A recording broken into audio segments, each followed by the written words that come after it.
ITI ತರಬೇತಿದಾರರಿಗೆ apprentice ಸಂದರ್ಭದಲ್ಲಿ ಕನಿಷ್ಠ ಕೂಲಿಗೆ ಸಮನಾದ ವೇತನ ನೀಡಬೇಕು.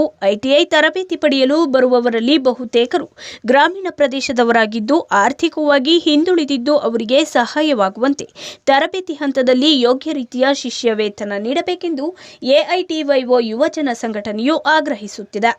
ರಾಜ್ಯ ಸರ್ಕಾರದ ವಿವಿಧ ಇಲಾಖೆಗಳಲ್ಲಿ ಖಾಲಿ ಇರುವ ಹುದ್ದೆಗಳ ಭರ್ತಿಯನ್ನು ಒಳಗೊಂಡಂತೆ ವಿವಿಧ ಬೇಡಿಕೆಗಳಿಗಾಗಿ ಆಗ್ರಹಿಸಿ ಎಐಡಿವೈಒ ನೇತೃತ್ವದಲ್ಲಿ ಜನವರಿ 18ರಂದು ಬೆಂಗಳೂರಿನ ಫ್ರೀಡಂ ಪಾರ್ಕ್ನಲ್ಲಿ ನಡೆಯುತ್ತಿರುವ ಪ್ರತಿಭಟನಾ ಧರಣಿಗೆ ಪೂರಕವಾಗಿ ಈ ಪ್ರತಿಭಟನೆಯನ್ನ ನಡೆಸಲಾಗಿದೆ.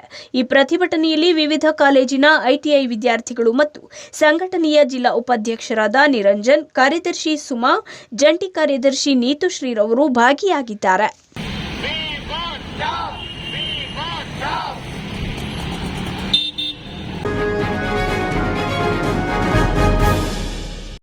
ಮೈಸೂರಿನ ಜೆಎಸ್ಎಸ್ ಮುಂಭಾಗದ ರಸ್ತೆಯಲ್ಲಿರುವ ಶ್ರೀಕಾಂತ ವಿದ್ಯಾಸಂಸ್ಥೆಗಳು ಇವರ ವತಿಯಿಂದ 2023-24ನೇ ಸಾಲಿನ ಶ್ರೀಕಾಂತ ಹಿರಿಯ ಪ್ರಾಥಮಿಕ ಪ್ರೌಢಶಾಲಾ ಗೀತಾಂಜಲಿ ಸ್ಪರ್ಧೆಗಳ ಬಹುಮಾನ ವಿತರಣಾ ಸಮಾರಂಭ ಕಾರ್ಯಕ್ರಮವನ್ನು ಆಯೋಜಿಸಲಾಗಿದ್ದು, ಆರ್ಜಿ ನರಸಿಂಹ ಅಯ್ಯಂಗಾರ್ ಅವರ ಅಧ್ಯಕ್ಷತೆಯಲ್ಲಿ ಬಹುಮಾನ ವಿತರಣಾ ಸಮಾರಂಭವನ್ನು ನಡೆಸಲಾಯಿತು.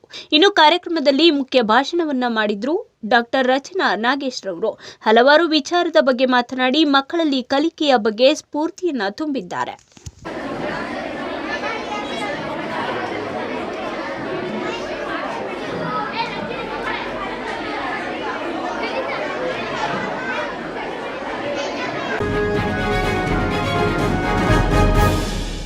ಎಸ್ಡಬ್ಲ್ಯೂಆರ್ಎಂಯು ವತಿಯಿಂದ ಉಪವಾಸ ಸತ್ಯಾಗ್ರಹ ಮೈಸೂರಿನ ಅಶೋಕಪುರಂನಲ್ಲಿರುವ ವರ್ಕ್ಶಾಪ್ ಮುಂಭಾಗದಲ್ಲಿ ನಡೆದಿದೆ.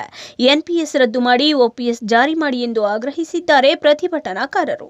ಪ್ರತಿಭಟನೆಯು 2ನೇ ದಿನಕ್ಕೆ ಕಾಲಿಟ್ಟು ಉಪವಾಸ ಸತ್ಯಾಗ್ರಹವನ್ನ ಮಾಡುತ್ತಿದ್ದೇವೆ. ಸರ್ಕಾರ ನಮ್ಮ ಬೇಡಿಕೆಯನ್ನ ಈಡೇರಿಸದಿದ್ದರೆ ಬೇಡಿಕೆ ಈಡೇರಿಸುವ ಪಕ್ಷಕ್ಕೆ ಮುಂದಿನ ಲೋಕಸಭಾ ಚುನಾವಣೆಯಲ್ಲಿ ಮತ ಹಾಕುತ್ತೇವೆ.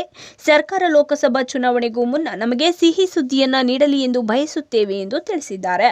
ನಿನ್ನೆ ಮಾಜಿ ಕೃಷ್ಣರಾಜ ಕ್ಷೇತ್ರ ಶಾಸಕರಾದ ಸೋಮಶೇಖರ್ ಅವರು ಪ್ರತಿಭಟನೆಯಲ್ಲಿ ಭಾಗಿಯಾಗಿದ್ದಾರೆ.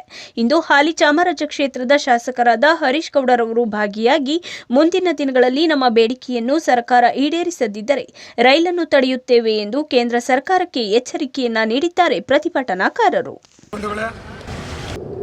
ಇಂದು ಆಲ್ ಇಂಡಿಯಾ ರೇಲ್ವೆ ಫೆಡರೇಷನ್ ಹಾಗೂ south western railway Mazdoor union ಮತ್ತು ಜೆಎಫ್ಆರ್ ಒಪಿಎಸ್ನ ನೇತೃತ್ವದಲ್ಲಿ ಎನ್ಪಿಎಸ್ ತೊಲಗಬೇಕು, ಒಪಿಎಸ್ ಜಾರಿಗೆ ಬರಬೇಕು ಅನ್ನೋದ್ರ ಬಗ್ಗೆ 4 ದಿನಗಳ ಕಾಲ ಸರದಿ ಉಪವಾಸ ಸತ್ಯಾಗ್ರಹವನ್ನು ಹಮ್ಮಿಕೊಂಡಿದ್ದೇವೆ.